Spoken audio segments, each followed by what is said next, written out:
Bloomberg Audio Studios. Podcasts, radio, news. This is the Bloomberg Surveillance Podcast. I'm Jonathan Ferro, along with Lisa Abramowitz and Anne-Marie Hordern. Join us each day for insight from the best in markets, economics and geopolitics. From our global headquarters in New York City, we are live on Bloomberg Television weekday mornings from 6 to 9 a.m. Eastern. Subscribe to the podcast on Apple, Spotify or anywhere else you listen. And as always, on the Bloomberg Terminal and the Bloomberg Business app. We begin this hour with stocks on the brink of all-time highs with a slew of data on deck. Marvin Lowe of State Street writing the following. We still find the current environment remaining conducive for risk. Rotate America, not sell America, which puts treasuries and the dollar most at risk. Marvin joins us now for more. Marvin, good morning. Morning. 15%? For the year ahead?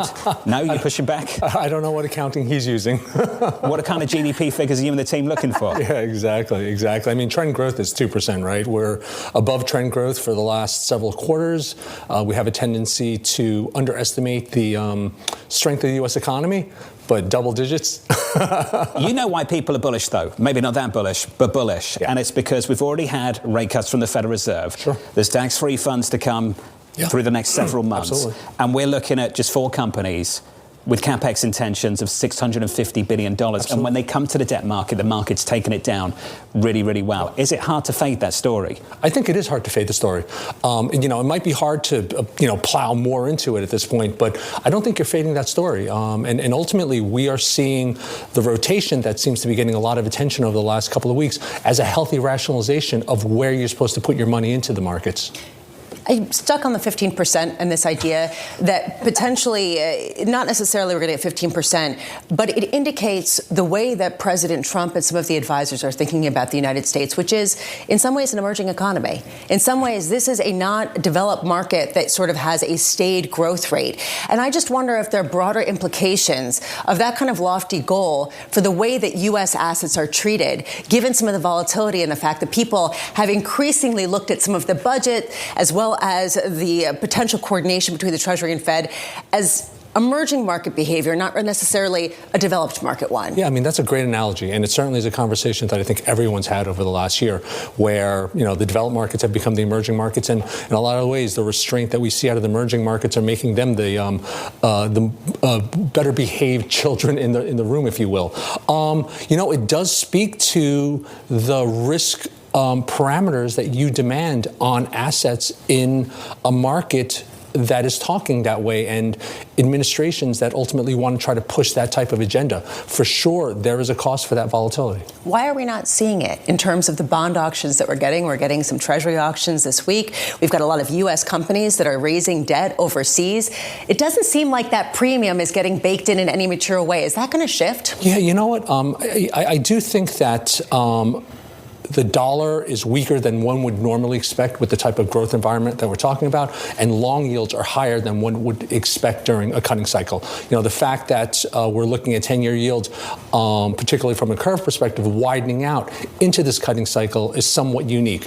But regime change-wise takes time, and I think that you have the factors that might be driving it, but the catalysts have yet to materialize. We're all watching it, and we're waiting for whether or not we're really dealing with a new regime. But for the moment, you have to give the Fed, the whole financial system, the benefit of the doubt that you can't really avoid these asset classes. Well, the president weighed in on Kevin Warsh last night, saying that it was his runner-up in the first time, and then when asked about what's going on with the DOJ investigation and whether it was worth it to have this investigation, if it means it's holding up the nomination, he basically was like nonchalant. If it happens, it happens. How are you thinking about a future Kevin Warsh-led Federal Reserve? Do you think he's going to come in and be dovish? You know what? That's pretty much the conversation that everyone's been having for the last couple of weeks. His history is the exact opposite. The way I see it, whether it's the fact that policy setting occurs within a committee, and he's one vote, and the balance sheet discussions, and ultimately, a Fed Treasury type of accord where we talk about potentially less Fed buying at the long end, all of that is a higher yield. So, for me, it still is a duration neutral and potentially steeper curve type of discussion that comes out of all of this. The president was also saying how he's been fighting with Senator Tom Tillis for a while, which is why he's retiring. Do you have any concern about independence of the Fed? You know what? Yes, we always have concern. Having said that, the Federal Reserve Act has withstood the test of time. I do think that the market will quickly punish absolutely bad policy. There's a difference in credibility. If they're cutting by 25 basis points, and there's disagreement around it, that's not necessarily independence. If you're actually saying that you're going to go to the zero lower bound while inflation is 3 to 4% and accelerating, that's bad policy. It gets punished and it immediately makes its way into the financial markets. 2s versus 10s right now, 70 basis points. There's some steepness there. Not that steep. What kind of number have you got in mind? I've got and I've had on this program in particular for quite some time, somewhere around the 120 range. Historically, that is not overly steep. And when we talk about regime changes, we really do need to think through several cycles, including before the GFC, when the curve was more naturally steep. Is that driven by the front end or the long end? It's driven by a bit of both. So a bear steepener or a bear twist as part of that discussion. How quickly can you actually start seeing that come to fruition? So we hear this from a lot of different people. The yield curve should be steeper. You should have an extra yield premium on the long end. We haven't really seen it come to pass, especially when you see sort of how immune the long end yield curve has been to even some of the volatility we're seeing in Japan. So what's sort of your explanation of what hope people are holding on to before that starts to really materialize? Yeah, I mean, treasuries are this incredibly interesting asset class within the world. And it's not as if anybody is incented to sell aggressively around it. It's really a function of when they buy less. And I think we're starting to see those types of conversations emerge. Do we continue to see less foreign interest in the U.S. markets because there are 100-year bonds that they could buy elsewhere? That is kind of the iterative process around how we get there. But it really does make it difficult if you're playing a trade and you expect duration outperformance because the Fed is cutting. We haven't had it, and I wouldn't expect it. Do you think alphabet exists in 100 years? The history of 100-year bonds, and I haven't been around for all of them, but is not necessarily great. Stay with us. More Bloomberg surveillance coming up after this.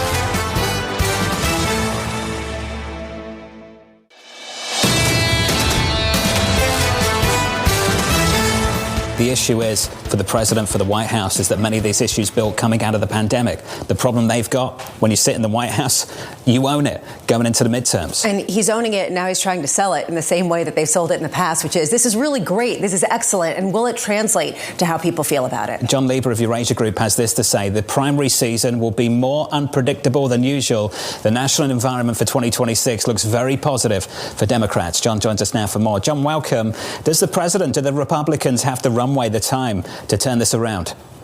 Probably not. I mean, I think there's a world where there's a booming economy between now and November, and that helps them save some of these marginal seats. But, Americans have to feel it, and they have to be convinced that it's the Trump administration's actions that are driving it. So you want to see lower unemployment, which is very difficult given how low it is already. You want to see the president's poll numbers improving, and he's underwater on all the top issues: the economy, inflation, immigration, and he's got to really change the narrative there.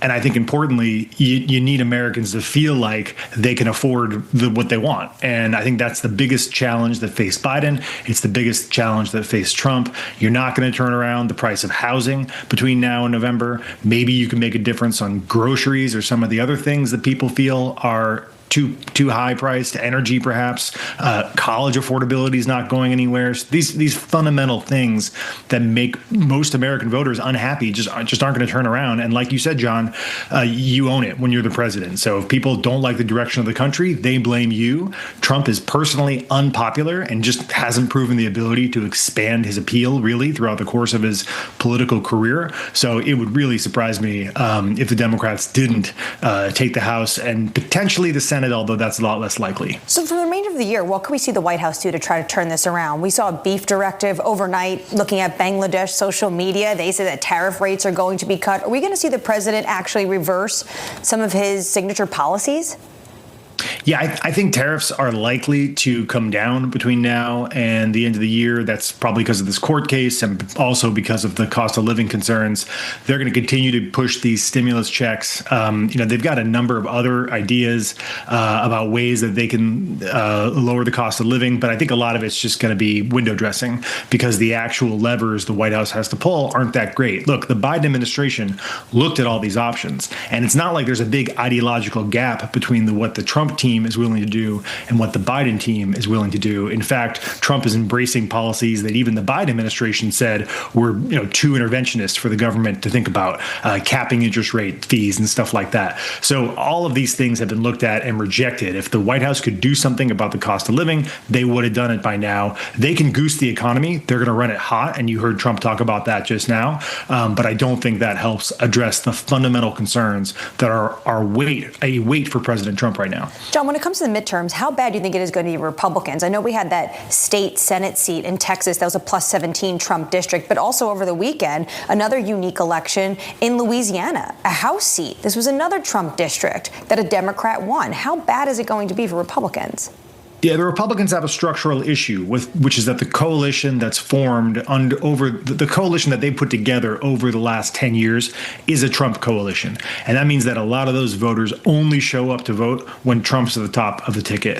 2020 was close. He won in 24. 2016, he was close. He almost won the popular vote. But in the off-cycle elections, they just aren't doing that well. And it's because their voters don't show up. And I probably anticipate that this time around. So you're looking at, if you look at previous wave elections in the U.S. In 2012, the Democrats picked up about 60 seats. In 2018, the Republicans picked up about 60 seats. In 2018, the Democrats picked up about 40. And I think because of redistricting and gerrymandering and the way they're able to draw districts, even a wave election this cycle, where let's say the Democrats are ahead by 3 to 5 points in the national popular vote, which would be huge, I think there's a kind of a ceiling as to how far they can go because these districts have drawn to be so friendly to Republican incumbents. So I would be looking for a 20 to 25 seat shift. Anything less than that, if it's in the 10 to 15 range, is probably a good night for the Republicans. Anything more than that would be a real, I think, massive wave for the Democrats. House Republicans who are up for re-election, how much are they closely aligning themselves with President Trump and his agenda right now versus trying to distance themselves?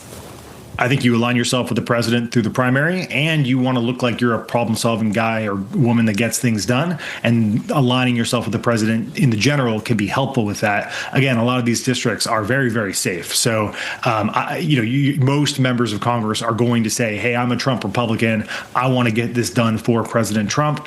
There will be a few who are in these more marginal seats. People like Mike Lawler in New York, Susan Collins in Maine, who's not running, but they've got these people who are in these more moderate seats who are going to be looking to make distance from the president, but it's not going to be, I don't expect a jailbreak for Republicans between now and November.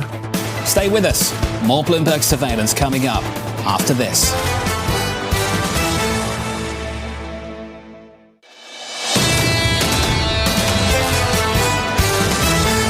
Payrolls tomorrow morning, about 24 hours away, 8:30 Eastern Time. If you're just joining us, welcome. A bit softer than expected on retail sales. We were looking for positive 0.4 and we got 0.0. Greg Daco of EY joins us now for more. Greg, good morning. Good morning. What do you make of that downside surprise? How much weight would you put on it? I think what's very interesting is that over the course of the past few months, we were trying to explain where the strength in consumer spending was coming from. And we were talking a lot about polarization. We were talking about the wealthy doing more of their fair share of spending. We were talking about credit growth. We were talking about a savings dip, all of which are real. But the reality is that the averages are softer than we had anticipated. So what this tells us is that even with a savings dip and the saving rate having fallen 2 percentage points since April, even with credit growth being quite strong in December, and even with affluent consumers still doing more than their fair share of spending, spending momentum is softening. Why? Because the labor market is softening. This is the key pillar to income growth and in turn to consumer spending activity. And we are seeing that labor pillar start to slow and show slower income growth. It sounds like you don't think tax refunds are going to turn this story around. Well, there was this proposition that tax refunds were essentially spent ahead of time, that people were banking on these tax refunds to spend.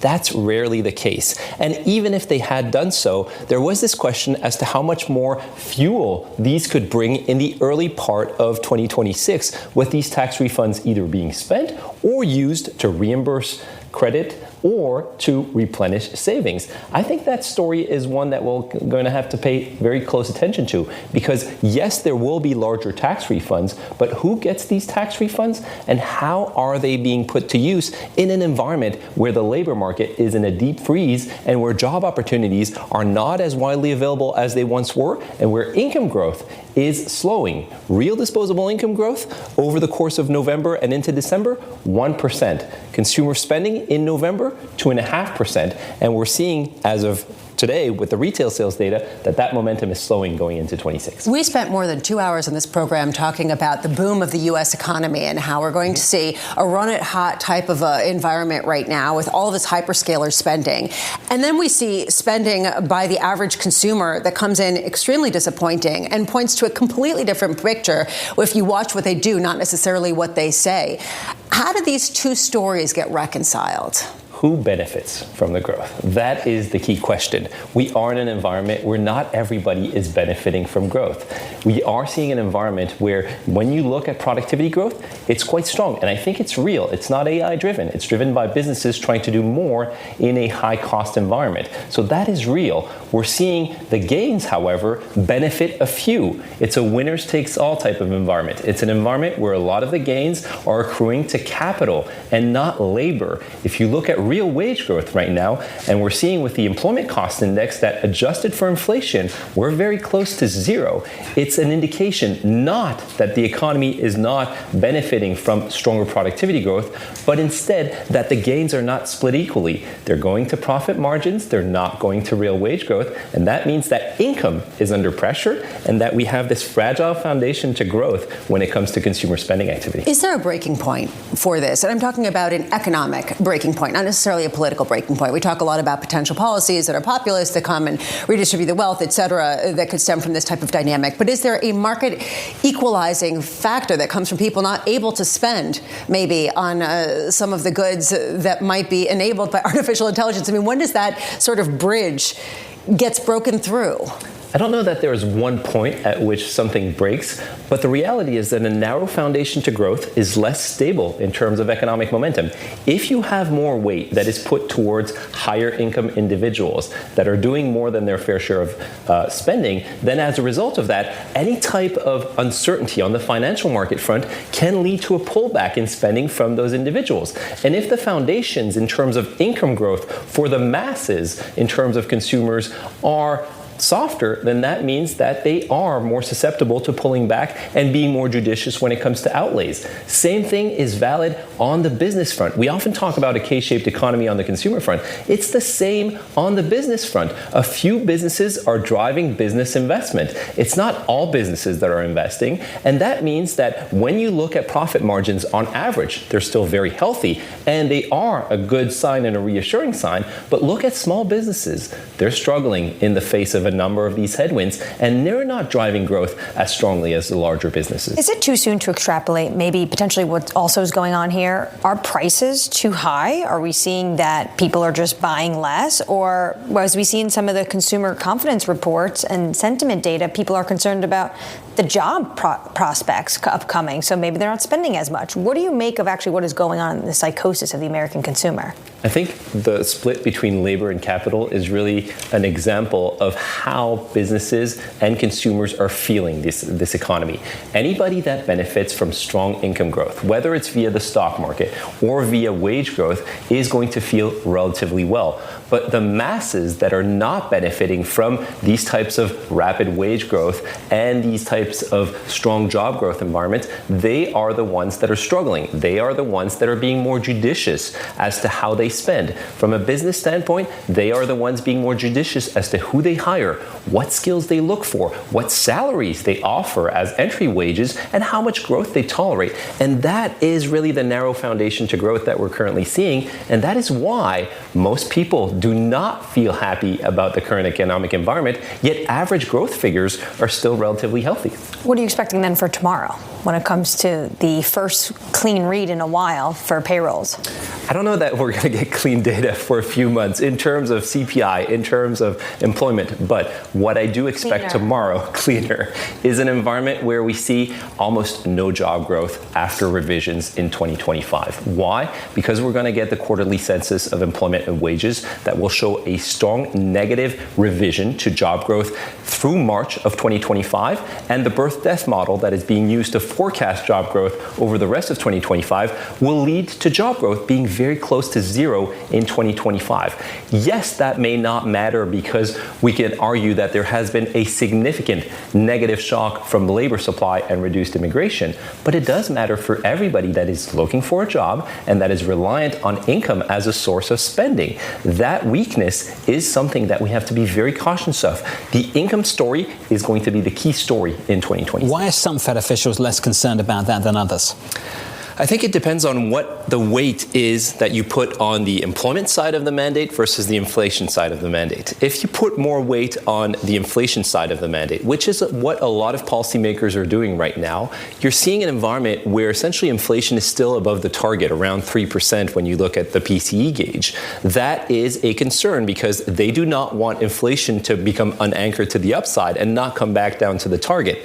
If you focus more, as Governor Waller has been focusing, on the labor side of the mandate, then you're more focused about a potential downside risk to labor market activity. And when you look at a broad range of labor market indicators, they're not as reassuring as we may observe in some of the other data. If you look at how people are feeling about their job prospects, if you look at the hiring rate, if you look at wage growth, which I find to be the best indicator of underlying labor market demand, it's softening. It's not accelerating.